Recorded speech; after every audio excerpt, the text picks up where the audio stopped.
Ano na lang yung, were there times ba na parang muntik na kayong umalis sa showtime? Na parang pag-isipan nyo na parang nagsasawa na kayo or napapagod na kayo? Meron ba ganun point na... Ako, after the first season, after the... O parang yung first season yata. Hindi ko lang matanda kung first season or first year. After the first year, nagpaalam na ako. Bakit? May ba? I felt so tired. Mm. Tapos, I felt yung mga panahon na araw-araw sample, araw-araw required ako mag-isip ng may nag-text. Naubos ako, tapos feeling ko talaga naubos ako, tapos hindi ako sanay sa showbiz nabigla ako sa nangyari. Parang ang bilis ng pagbabago sa buhay ko na hindi ko nasabayan.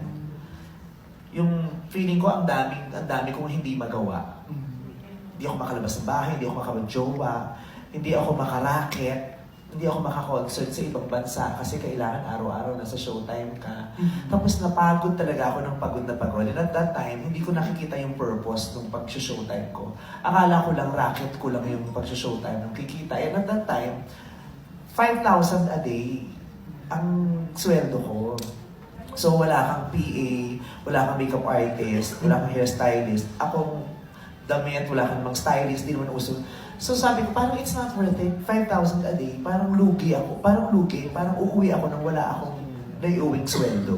Kasi babayad ko dun sa nag-makeup sa akin, babayad ko sa nag-ayos ng buhok sa akin, babayad ko dun sa tumulong sa akin PA, parking mo pa, pangkain mo pa, pambili ko pa ng damit. Tapos pagod na pagod talaga. Feeling ko hindi na ako nakakatawa.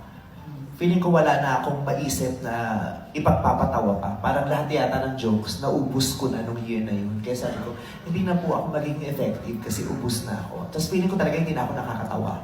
Kaya sabi ko, kailangan ko nang bumalik sa comedy bar para ma-practice ako. Kasi feeling ko nangalawang ako dahil hindi na ako nagko-comedy bar. So gusto kong mag-comedy bar na lang. Tapos regular guesting, pero yung regular show, ayoko na muna. So nakipag-usap ako sa management na hindi ko na po bet. Tapos si Ochi Diaz, sabi niya, sige, pahinga na lang muna tayo. Kasi nakita niya talaga pagod na pagod ako. So parang may isang buwan yun na wala ako sa showtime. Pero hindi nila ako pinapayagan na mag-resign talaga. Sabi niya, sige, pahinga ka. Pero lumakit ako, nag-tour ako abroad.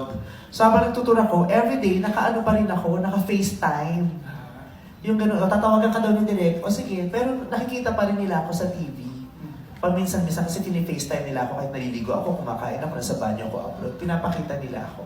Tapos, na-miss ko yung showtime. Na-miss ko si Ann. Si Ann talaga yung umiyak talaga. Sabi ko, parang nasanay na ako, nakikita ko si Ann Curtis, parang ayoko nang hindi ko kasama si Ann Curtis. Si Ann yung isa sa pinakamalaking rason kung bakit gusto ko bumalik ng showtime. Tapos, kinausap ako ng management na ganito, inayos nila yung lahat. Tapos dinagdagan yung sweldo. Naging 8 digits. Article.